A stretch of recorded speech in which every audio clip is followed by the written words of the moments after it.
In most gardens, there are microclimates that are created either by structures or by windbreaks, changes in elevation, and those are really fun parts of the garden, I think, because it allows us the opportunity to work with plants that may or may not otherwise work in our normal hardiness zone.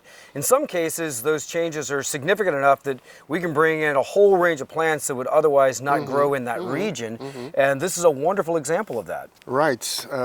Why? Well, we got two large greenhouses over there and over there, protecting this spot from eastern winds and northern winds. And it's a spot with south exposition, so I mean it's really hot. The garden is a hot garden, but even here we have +3 degrees over the hot garden that we already have.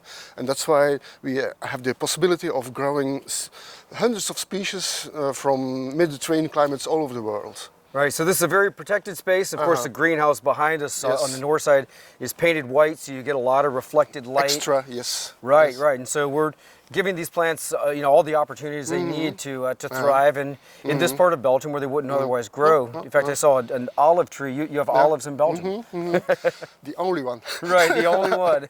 Exceptional. I want you to talk about some of the rare and unusual plants here, because so many of our viewers are fascinated by these plants that we don't know, and in fact there are many in this garden that of course I've never seen, and you've got a really interesting buglia that has enormous leaves on it, very unusual. What are some of the ones you'd like to highlight? Selection, that's difficult, Well, a real cypress. Right. People often describe their gymnosperms in the garden as cypresses. Not right, there are other species, but that's a real one with the big woody cones. Right. Easy to recognize, that's a real one. Another one from South Africa. Come on. Have a look at this plant. See the beautiful flowers, large flowers, and look at inside the flower. Blackish nectar. Wow. Oh, wow. Yeah, that's like sweet, It's like a honey. Yep. Oh, that's delicious. And the name of the plant is well chosen, Meleanthus. Anthus is a Greek word for flower, and mele is a Greek word for honey. So this is really a honey flower, blackish honey. And so how are these pollinated? By birds, sunbirds in South Africa. Wow. You can compare them to the how do you call like these? A hummingbird? Hummingbirds, yes. Okay. But hummingbirds are American ones. In South Africa you have a similar thing, and the sunbirds. Yep. And it has a foliage that's very similar to sumac. It's kind of what it looks like. Yeah.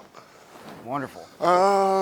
This one, with the opposite leaves and highly divided leaves, fern-like. And it's an endemic species from the Channel Islands of the coast of California. It's widely described as non-hardy, but look at this one. Wow.